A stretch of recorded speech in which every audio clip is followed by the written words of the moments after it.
Our episode today is going to be about K-pop demon hunters. Never in a million years would have thought about watching this movie, but 5 minutes in, I was like, oh, this is interesting. I want to see where this goes. Certainly entertaining. Animated movies have been so successful over the years. The song, you can listen to them over and over and sing it.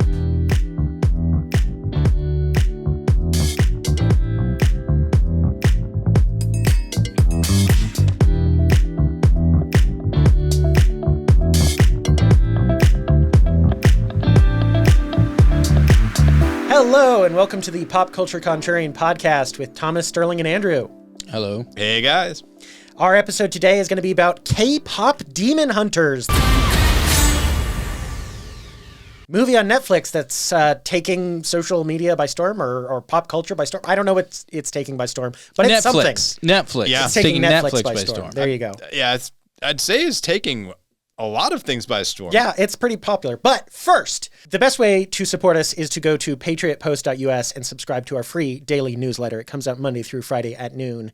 Go do that. And the second best way you can support us is to go to patriotshop.us and buy like this wonderful shirt I'm wearing here that says American Patriot, or there's stickers, there's shirts, there's books, there's mugs, whatever you want. Go check that out. The third way that you can support us is go and download our new hit single from the Pop Culture Contrarian boy band. Pop Culture Contrarian. Tune in. Demon hunters with a sly little grin. Mic in one hand, blade in the other. Saving the world like no one's brother. Link in the description. We can sing really well. Really good. Yeah. Okay. All right. I don't know any of our songs. Yeah, no, me neither. All right, so we watched this movie, K-pop Demon Hunters, which is, I guess, technically a musical of a sort. One of our watchers, subscribers, reached out and said, hey, have you guys heard about this movie? And could you review it? Yeah. I had heard about it. Never in a million years would have thought about watching this movie, but now we have, and we're going to let you know what we think. Indeed. Let's start with what this movie is, because it's an animated movie. Spoiler alert. Spoilers all through, by the way. Oh, yeah, we're going to spoil everything. I am. He's a spoiler. Andrew is. Andrew's a spoiler. No, so let's just move to the conversation right away that you were going to delve into explaining how this is or isn't anime. What is anime? And you're going to get a lot of different answers from a lot of different people. I am far from an expert, but I think I'm the only one at this table who has sat down and watched an entire anime voluntarily. I've seen one. You've seen one? Actually, 3/4 of one. Okay.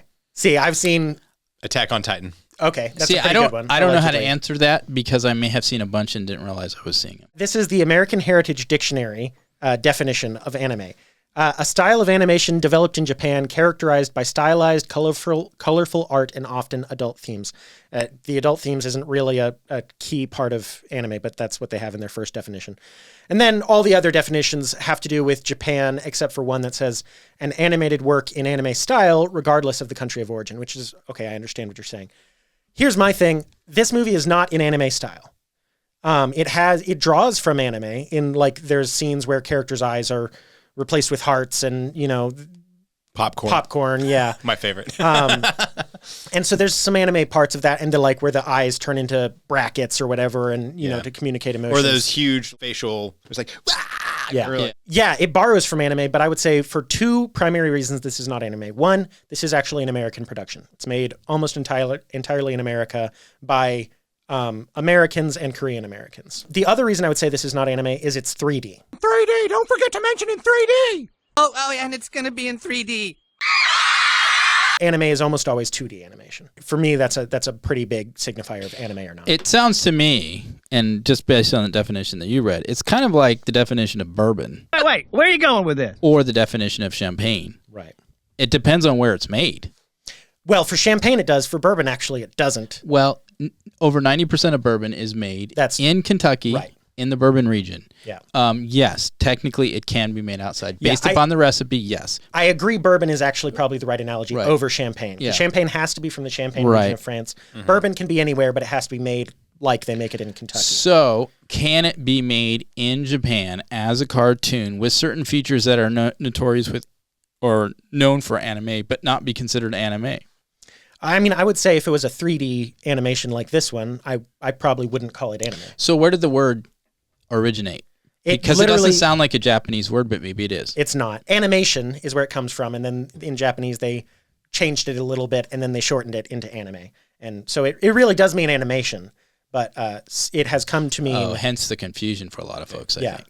Well, I would say this one has maybe some... Elements of it you could definitely look at and be like, culturally, there are some indicators that are like, it pulls from the tradition of anime, and it's kind of in that culture.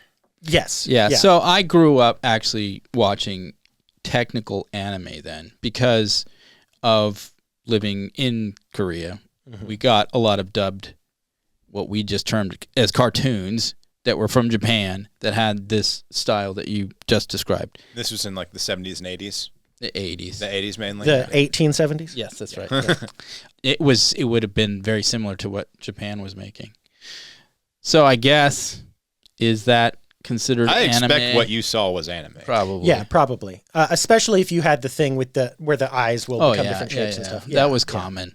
Yeah. And, their facial expressions, and they do that, and even that freeze face frame, that was very common. From the American perspective, at least from my knowledge of the word, we just called everything cartoons. Right. And so, you're speaking from the American perspective in Korea. Yeah. Which is because anime as its own thing, part of why it's become like its own genre is because of the American view of this thing that in Japan originally was just animation. Now that we got that cleared up... So it's not anime. All right, but what is the movie actually about? Okay. So K-pop is Korean pop, and it's almost exactly like American pop music, except it's in Korea. And it's boy bands and girl bands, just like you would have seen in America, really 25 years ago, but you still have some of them today, I think. Yeah. Like if you remember like NSYNC or Backstreet Boys or the Spice Girls, that kind of thing. New Kids on the Block. Right. Back even farther. Yeah. Now that genre is prolific in South Korea. Yes. They have all their own versions of that and like massive fandoms. And, yeah, I would say they've actually taken that concept to a whole nother level. Oh, yeah. Yeah, it's not like they're just finally catching up to what America did. No, they took an idea America did a while back, and they're going their own way with it. That's the background here. And so the main characters are members of a K-pop band. The world will know you as pop stars. But in addition to being members of a K-pop band called Huntrix, they are demon hunters. You will be hunters. Yes. Hence the name K-pop Demon Hunters. Yes. That makes sense. Yeah. And they use their songs, their voices to fight demons. And then they also have, I guess, somehow using their voice, they summon these like spiritual weapons they can use to slash demons apart. You know, this is actually based on a true story. I'm pretty sure that's not true. It's real, and you can't take that away from me. They also, by singing, they're a long line of trios that have created this barrier between the spirit world and the living world to keep demons from coming through and eating everyone's souls. The Hanmoon. Yes. Yeah, the Hanmoon is the barrier. It's a spiritual gate, basically, between the two worlds. Yeah. They kind of created the term Hanmoon for the movie, but it does... I think, Thomas, can you explain the kind of origin of that? Yeah, I think they took two words. I think in one word deals with the idea of soul and the other with a gate. And so, put them together and you get soul gate, literally. Right. But I think, it's a barrier between the demonic and the human. That's where the story opens. It starts with this K-pop band about to perform a concert and demons get in the way and they have to fight them, and all sorts of hijinks follow after that. I got to say, I was like sucked in from 5 minutes in. I was like, oh, this is interesting. I want to see where this goes. Certainly entertaining. Yeah, it's definitely not what you would expect right out the gate. No, it wasn't what I thought it was going to be going into it at all. Right. And it's got a little bit of kind of a battle of the bands element. Yeah, that's a good way to put it. And we're familiar with that. So that works. That plays into this story. Now that you mention it, there are some similarities between this story and like Scott Pilgrim versus the World. If I don't think y'all know that, but I don't know that one. It's a come to this Battle of the Bands thing. You have a band? Yeah, we're terrible. 1, 2, 3, 4.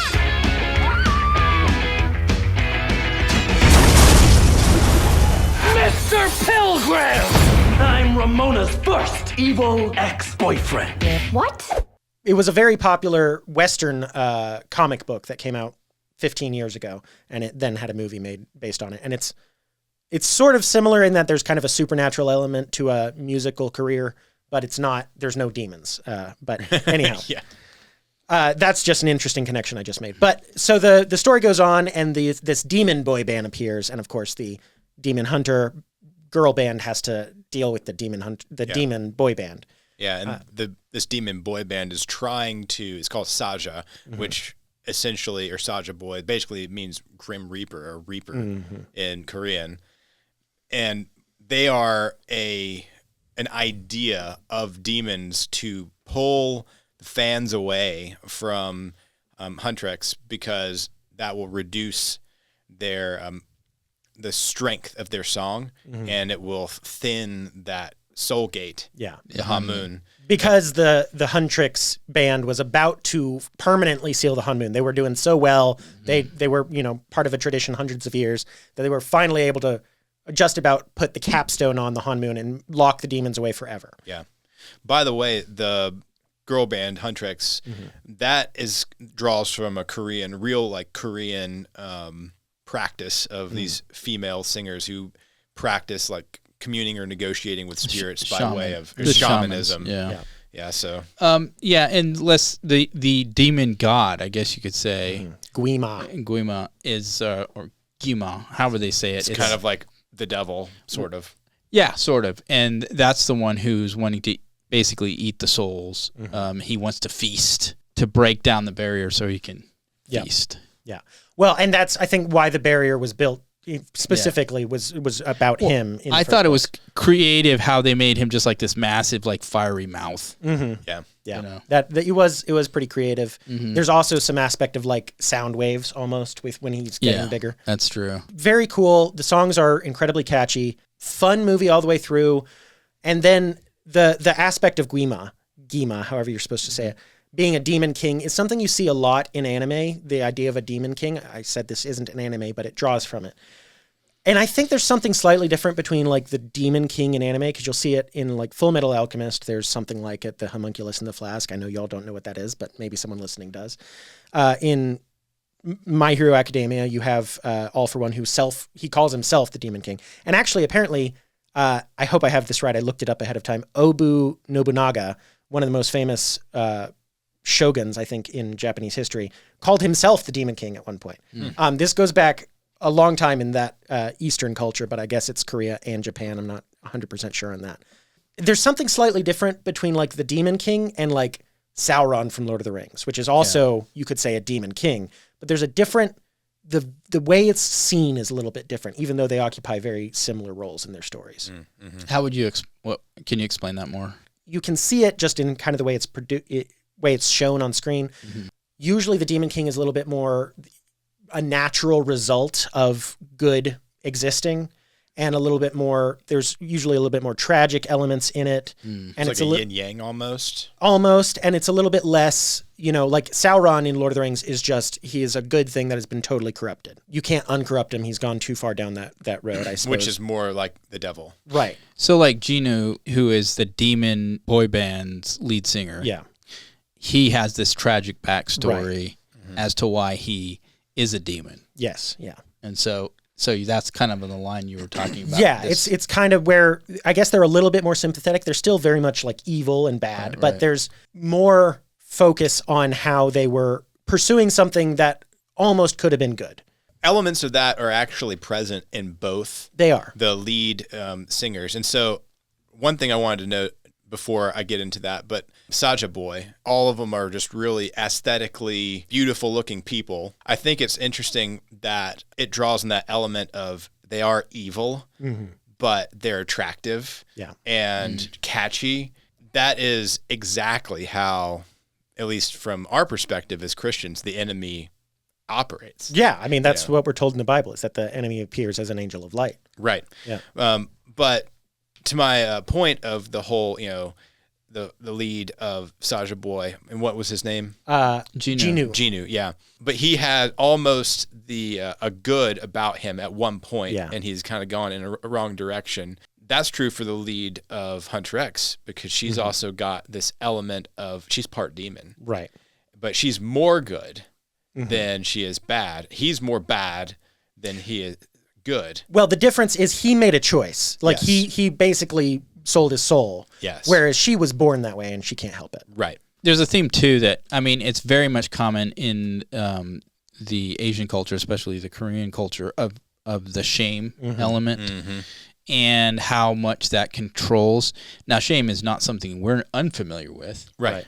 But you can see how they really this movie does lean into that. She's ashamed of she's hiding the fact that she has this and his shame is what is motivating him he wants to be rid of it. Yeah. And so he's motivated by that shame that's being basically shoved in his face by Gama. Yeah. So and I thought that was interesting because the movie does a good job of giving him a motivation that's both understandable and clearly wrong. Like, his motivation is not to undo the bad he did 400 years ago when he was alive.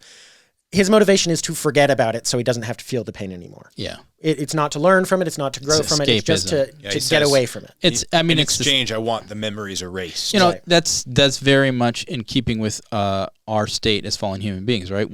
We look for escapes when we're dealing with shame associated with our sin, our failures. One of the big temptations is look for some way to escape it, to cover that feeling up. To attempt to forget it. I mean, I think one of the more common ways is drug abuse. Sure. The trouble is it only compounds it. I think that's particularly poignant with the lead singer of Hunter X, Rumi. You know, she is trying to hide this aspect of herself, and at the same time, and this is maybe a lesson as Christians we could take, albeit this is not a Christian film. Right. She is out there trying to help.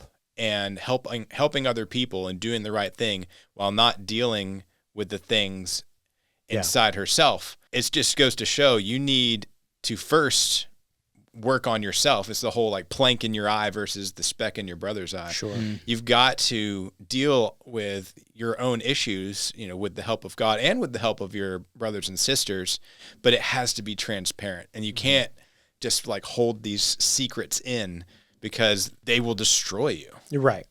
And the people she's keeping the secrets from she needs to share with are specifically Zoe and Mira, the other members of her band. Like, she doesn't need to share with everybody, but she needed to share with them. But, you know, it's interesting. There was one scene where even the other two members of the band recite a mantra of hide it, then fix it. Yeah. And they weren't referencing her issue with being a demon because they don't know, but they were talking about her voice, because her voice was kind of the compounding, like you were saying, Thomas, of this suppression. Her voice was becoming compromised, and they're like, hide it, fix it in private. Hide it, fix it in private. And so they had a cultural idea of that being what you do. And, you know, I think what you're saying earlier, Thomas, the Asian idea of shame, you know, we try and hide things and fix them away from everybody else so no one ever knows. Yeah. Again, not that that's unique. I mean, certainly if I have a problem, I'm going to try to fix it in private before I go public. It's not unique at all. Well, I think that the cost of shame, not just for yourself personally, but for those that are in connection with you, like family, is one of the things that makes it that much more severe, maybe. Sure. So, individually, it's embarrassing and shameful on an individual level, but I think the broader community also can participate in it to a degree where it can just make it even that much more terrifying in that sense. In this movie, it's more focused on the individuals, obviously, but I think there is that communal aspect that is more obvious within that context. Now, this movie was fully made in America by Americans, like you said already. Right. So there's already an Americanization of this. But they were specifically digging into the Korean. They were the culture and aspects. I mean, the movie takes place in Seoul. They're placing it specifically. They're not trying to hide it and say this isn't some amorphous land. No, it's supposed to be Korea. Yeah. And where it's the birthplace of K-pop, of course, and where all these massive K-pop groups exist. Right. So digging in on something you said this is focused on the individuals and not so much about the culture. Yeah. But you do actually see the cultural aspect. Oh, yeah, definitely. Because, and this is maybe getting towards the end of the movie, so last chance, if you don't want spoilers for the end of the story, turn away. Rumi is taught by her aunt, because she's raised by her aunt. Her mom dies in childbirth, I think. And her aunt is one of the previous generation of hunters. And so she teaches both Rumi and Mira and Zoe, all three of them. And her aunt can't deal with the fact that her niece is half demon. Like she can't accept that. And so she only accepts, and Rumi says this, only accepts the human part of her and teaches her to hate and despise the demon part of her, which is why Rumi handles it so poorly, is because she was never taught a better way to handle it. So that has to do, I think, with the culture of shame type thing. There's also, this is, I'll get into it a little bit more later, but this is one of the biggest flaws in the movie for me. What is shown there when Rumi confronts her aunt and the way that's handled, and where Rumi says, if that's the hone moon I'm supposed to protect, I'd rather destroy it. That's about being gay. It's about coming out of the closet. Oh, yeah. And so it's not overt. It's nothing in your face, but that's what it's talking about, and that's why it's presented the way it's presented. It's the older generation not being able to accept gay people and blah, blah, blah. But it's not, they're not talking about gay. They're talking about demon in this context. Yeah. And the interesting thing is there's a little bit of a mixed message, because the demons in this are actually shown to be eating people's souls all the time throughout the movie. Oh yeah, the demons are shown to be evil. That's where, to your plot hole or their, maybe because a lack of a fuller explanation of how can someone be demonic and yet good. Right. That is kind of like glossed over because, well, her actions and her motives are good, which I think raises the question then, well, why are all the other demons bad? Right. And that's really not made clear. No. And the whole relationship between the two realms, major spoiler, because this is how it ends, it is redefined.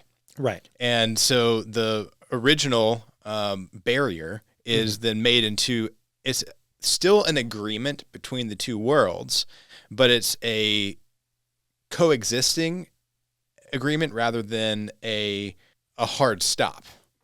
Oh, I didn't quite see that. They destroy the old home moon. Yes. That's destroyed, and then the band makes a new one. Right. I didn't see that there was. I mean, obviously, I guess Rumi is still there, and she's still part demon. Yeah. But I didn't see that there were allowances for other demons. Well, Gama is destroyed. Right. Yes. So that also raises the question. Well, what is the demon world then? And it's not made clear, what happens to all the other demons. And to be clear, I think there probably will be a sequel. Yeah. I think this is successful enough. But it seems, again, there are plot holes. Yeah. There could be any number of explanations. It could come out later, but I personally just wonder about if they still exist, and if this barrier is a new agreement, almost as a coexisting agreement. What are the terms of that, and why is it okay that now because the whole idea is not separation. We have a new established paradigm. It's like we are no longer in the world of hard, fast separation, push away. We are integration of some degree. Sure. So, and we're accepting at of the least to the integration. degree that it's integrated in Rumi. Correct. Yeah, that's true. I think we've talked enough about all those aspects. Let's dig into some of our ratings and other reviewing aspects of this. Okay. Let's start with I think a fun one. There's a lot of songs in this movie. Did any of them stick out to y'all? I have one that, like, from the moment I heard it, I was like, oh, that's fun. I'll start. Actually, one of mine was Your Idol, and that's by Soulja Boys. And it stuck out to me because of the idea of, like, what this beautiful demonic force can look like in reality. The enemy would want you to do, and that's bow down and worship. Yeah. The beautiful counterfeit is what it is. Yeah. Well, and that's an interesting aspect of all this, of the several Soulja Boy songs. I think there's only 2 full ones. Every aspect of it is talking about basically being empty and either trying to fill yourself up with something else from outside or hide away from what you're ashamed of. And it's like, if you listen to the lyrics of the Soulja Boy songs, it's like, oh, these are villain songs, clearly. And I think that's, to the credit of the creators of this movie. I think that's a good cool thing to do because you make it a catchy song at the same time. If you listen to the lyrics, you're like, hang on. Yeah. I thought it was kind of brilliant and definitely it served the story well. Yeah. Right. And the whole time, you as the audience is in the know about all this. Right. Nothing's being hid, so it helps kind of that that you can interpret the lyrics in light of that. Right. And so you have more of an insight. Because if you're not in the know, like the first song, Soda Pop, you might think it's just about a guy liking a girl, because it does kind of read that I thought way. that's what it was. Yeah. I will say Soda Pop's the most catchy song for sure. That's the one I picked. I think just because it'll probably be the one I remembered. Golden, I think, was also... Yeah, that was good. And that's like literally number one on top 100 billboards. Yeah, I think like 5. In reality. A lot of the songs in this movie made it on the Billboard list. So anything else you want to say about Soda Pop? No, it's just like a fun song in light of the way in which they are telling the story by singing this song. It's the time in which Huntrix actually comes face to face with Soulja Boys. You're all I can think of. Every drop I drink up. You're my soda pop, my little soda pop. Right. And seeing them and realizing how talented they are and all this stuff. And so it's fun in how that whole kind of story is told in the song. Mm-hmm. My favorite was the first one, how it's done. Yeah. I just found that very pleasing because it's both. We'll show Huntrix is talking to the demons who have threatened to eat their fans. They're like, oh, that's across the line. We're going to show you how it's done.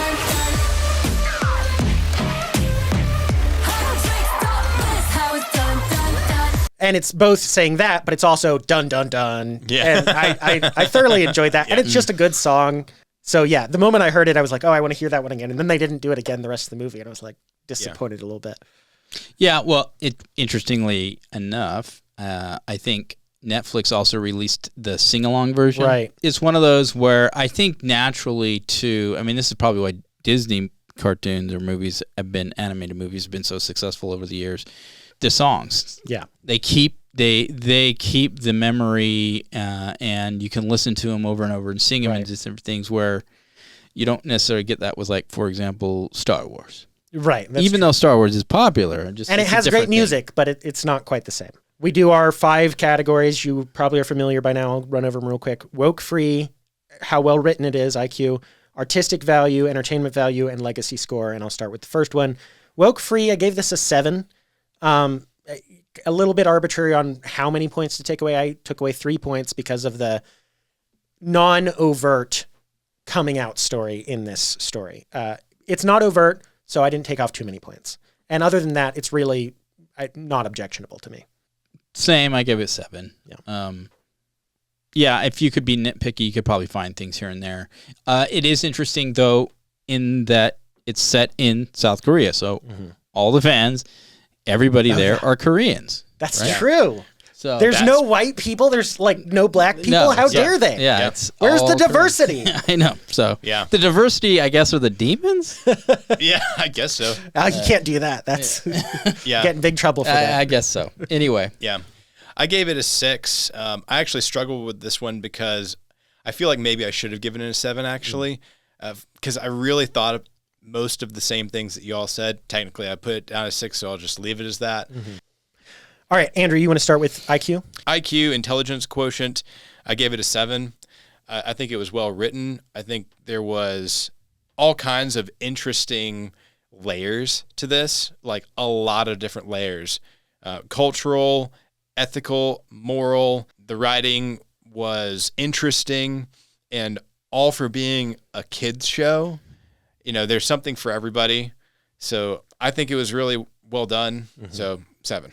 I would say maybe not kids. It's like teenage age. It's rated PG. Sure. But yeah, that's right. Thematically, it's more than that. I wouldn't say, but a like child children can enjoy it. Sure. And it's easy to sing along to. I gave it a 7 as well. Relatively well written, I thought. It moves at a pace that is good, and it's predictable enough. I think you need a level of predictability, and then you throw a few twists in there, and it has those. It does have a love story, but not with the payoff you are expecting. Yeah. Right.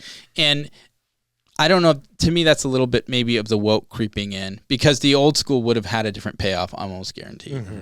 Well, and on that, so I judge this one a little bit harshly. I do agree. It's quite well written. There is, you're right about it has to kind of tell you what it is in the movie. And so, the first moment where Rumi can't hit the note in the song she needs to hit, and then at the same time, the demon boy band is about to show up, that really tells you a lot about what kind of story this is, where you're going, what kind of payoff you're looking for at the end of the movie.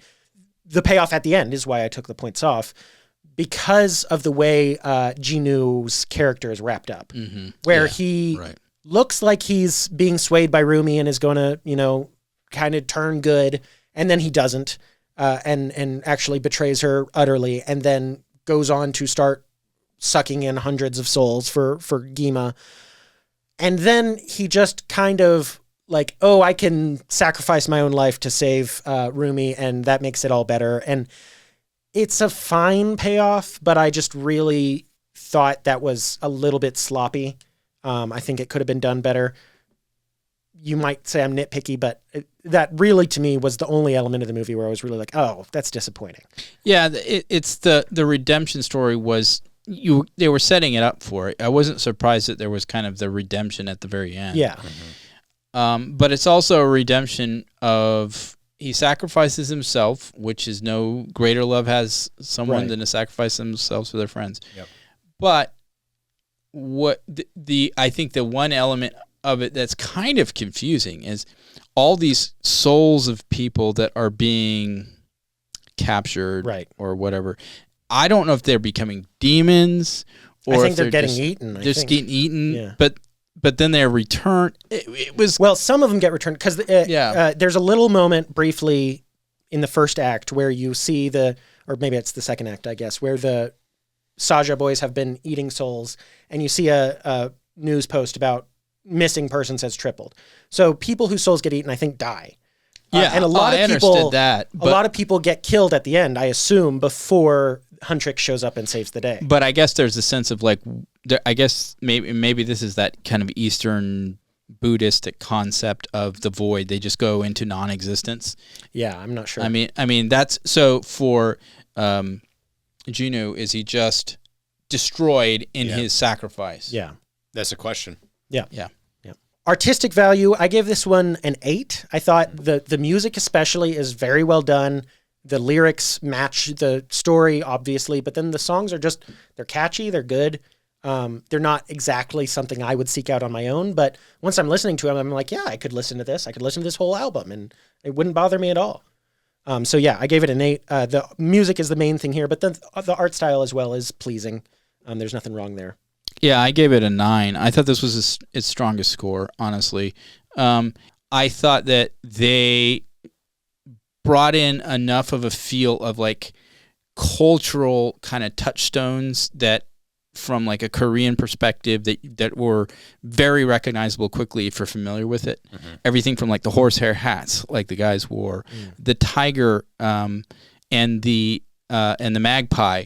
The way they even used them was kind of interesting and unique. They weren't like pets, but they were these kind of like interesting little so there was a lot of things that I think if I went back and watched it again, I would start picking out some more things. It was unique, it was very creative, and so I think on that point, it was very well done. I also gave it a 9. I mean, it was just really awesome to look at. I really did like the style. It was both familiar and unique at the same time to me. The music, obviously, is hitting billboards, so it's good stuff. It's quality, even if it's not exactly the type of stuff that I would go and seek out. But, pop. But but it's great. So, Thomas, you want to do Evie? Yeah, I gave it an 8. And this is probably the songs and the story. It was entertaining. I mean, I didn't feel the pacing was good. I didn't feel like there was any real time of boring stuff or it dragging or anything. They moved the plot along. Most of the stuff was satisfying when you came to, the payoffs. We did mention a few of the plot holes we can be nitpicky about, but overall. I also gave it an 8. It was really easy to watch. Yeah.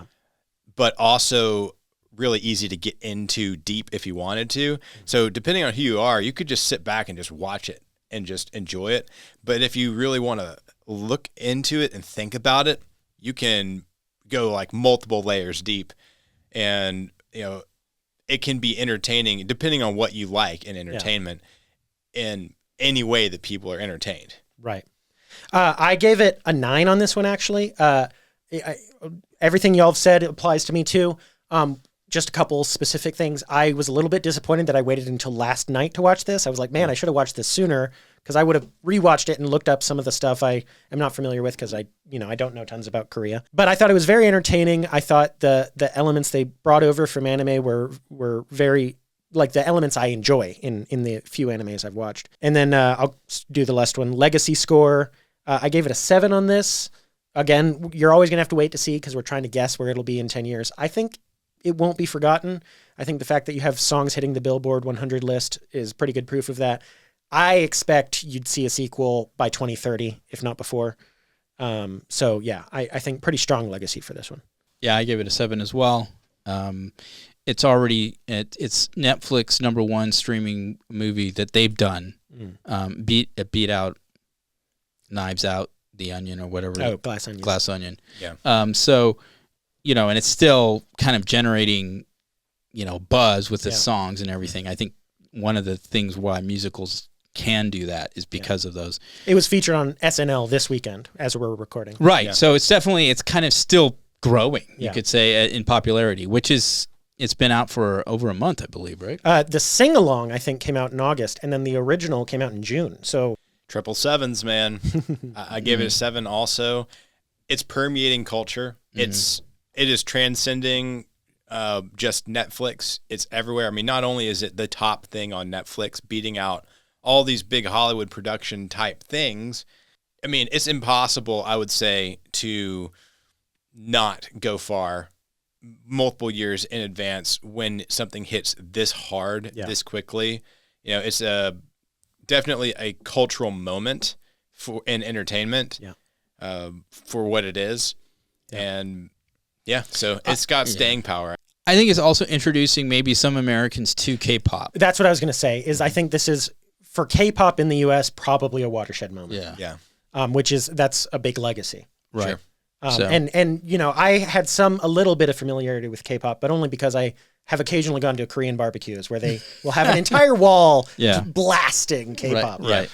Yeah, and it's a very kid-friendly movie. I mean, there's, like we said, the themes can be much, much deeper, and there's some things you're thinking, but it's, as a kid, you can watch it, enjoy it, sing along. I mean, there's not really, I can't really think of anything that was real objectionable.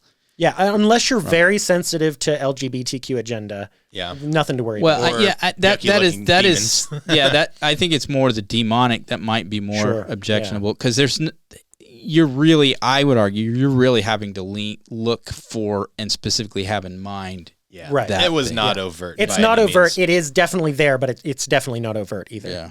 All right. Well, so that brings our ratings to, mine was a 7.4. Andrew, yours is 7.4, 7.5 if you wanted to give that woke free point back. Yeah. And Thomas, 7.6. I say we give your point back, Andrew, because that brings our average to an even 7.5. All right. Well, let's do it. Yeah. So that's, I think, one of the best ratings the Pop Culture Contrarian has given a movie, which surprises me which things end up getting rated well by our system. Yeah. But there you go. System at work. Yeah.